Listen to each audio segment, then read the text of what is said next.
What's up, guys? Axis and Alloys here. We just finished round 4, Global War 1939. Starting off in the Pacific, we're back to Australia. They built a fortress. They've been significantly building up this turn, fortifying their assets here. I'm moving the guy from New Zealand in because they know they are going to be under attack soon. The Japanese Empire came in, sweep the Dutch East Indies. They now own all the Dutch East Indies, including Brunei. They took Singapore as well. They're really on a roll here. Not to mention, we have being able in a position to take Philippines, take Australia out. They built a carrier and they've been getting ready, hopefully going to try to attack the US in some way soon. Russia holding firm there in the north. In China, they have given China a beating. They went all out. Might have lost a couple veteran infantry, but it's well worth it. They demolished the communist Chinese forces. They took Sichuan, and they're going to be able to, not this turn, but in a turn or two, be able to threaten the Soviet Union. And that is going to help Germany out. Germany is not at war with the Soviet Union. However, they are building up in Romania, and this turn they will go on the offensive. The reason why they are going to have to go on it now is because Russia got all their rolls. They rolled a 16. And they banked one, so they're at 49 IPCs. They are ready to go, and they can declare war on them now. So Germany is going to have to do that now. The USA rolled a 10, which means they're up to 62. They banked some stuff, so they got around 80. However, they are at 62, so they're going to be invading the Soviet Union soon. So that's going to boost the USA income. Which means Japan, they're going to have to use like a sneak attack on Hawaii, I guess, but running out of options. Siam factory was built. They just need more infantry. That's what it's going to come down to for the Axis powers, is just a lack of infantry, a lack of foot soldiers, meat shields to throw at them. The German and Japanese fleets here were taken out by the sub and coastal sub, so that's a small win. Ethiopia is now under British control. Italy was thinking, what are we going to do here? How are we going to go about our attacks here? They said, we're going to take Gibraltar instead. It's worth it in the long term. Now they're putting pressure on the French in northern Algeria, but they have to take Cairo at some point in time. They just don't know when. They could do it now, but again, they need more infantry. That's why they're going to probably just put 3 infantry down and try to keep the fleet steady. We have the fleets here. We had the Canadian destroyers come down. We had the fleet from Brazil and from Liberia go. This French infantry is probably going to come back up to Rio de Oro now after it took West Africa. And they could very well take Gibraltar. They're threatening all the Italians' gains that have been made right now.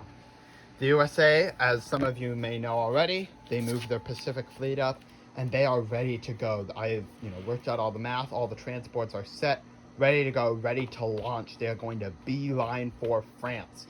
Honestly, I don't really care what the Italians do as the allies, but I'm focusing on getting to France. Reason being is we destroyed the Navy. The Navy's gone, right? We still even have, the Russians still have a Navy here. The UK and even a French destroyer are still alive here. We built transports, and now we need to start just getting people on the ground. We might go for Western Germany, we might go for Normandy, but whatever we choose, it has to happen soon. And this is why I moved the USA over here, right? Because the USA is a direct factor to impact. They make an immediate impact. We have what?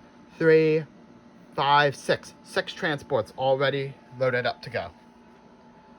Those guys are all ready. And they're gonna, once Germany starts attacking, they're gonna have to divert resources back. The reason why they're not in the Pacific is because look at this. We have the Philippines here, right? But Japan, they know they can't go here because all they'll do is plop a 10 stack down of infantry and nothing happens. They plop the 10 stack down of infantry. There's no room for the Japanese to expand there. They could try to attack Australia, but again, they don't have the infantry for it. What, 3 SNLF, 4 SNLF? That's not going to do anything. That doesn't cut it. So their only path for expansion is west. However, Calcutta, look at this stack. 5, 10, 15, 20, 21. An artillery, a tank, AA, 2 fortresses. I mean, that's going to be tough to crack.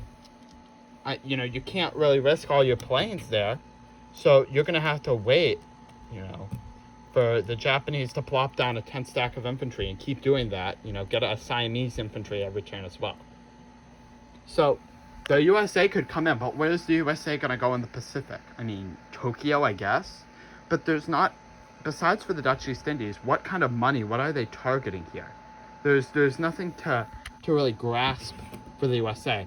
In contrast, in Western Europe, there's plenty to do. You have a city to liberate. You have Germany. You're right on Germany. If you take out, you know, France, take France back, right? So that's making an instant impact. You're, you know, forcing troops to be diverted. If the USA would have just, you know, happened to take Marshall Islands or, you know, build a fleet up there, the Japanese and the USA, they're too far apart to where it doesn't really make that much of an immediate impact in the short term. Long term, of course, 100% it makes an impact. But I'd rather let the Japanese run around here. There's no sneak attacks really for them to do. And this allows me time to really hammer home on Germany.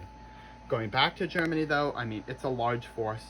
They're going to be able to take Bessarabia, Western Ukraine, East Poland this turn.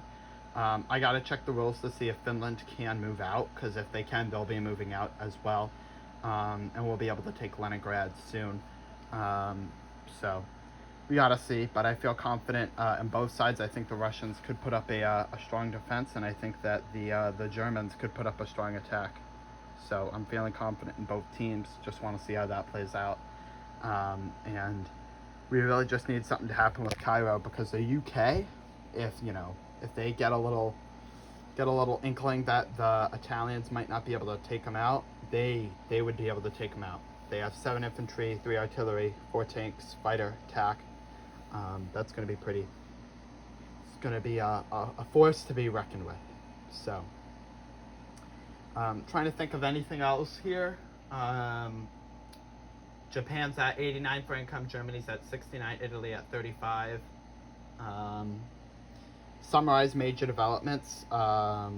Allies ready to move into France, into Africa. Italy stalling out in Cairo. Japan taking out Dutch East Indies.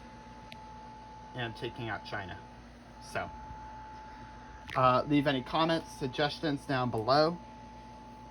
If you'd like to see more Global War 39, let me know. If you want to see a different game, let me know. We've got a couple games of that going on. Appreciate you all so much for watching. This is Axis and Alloys, signing off.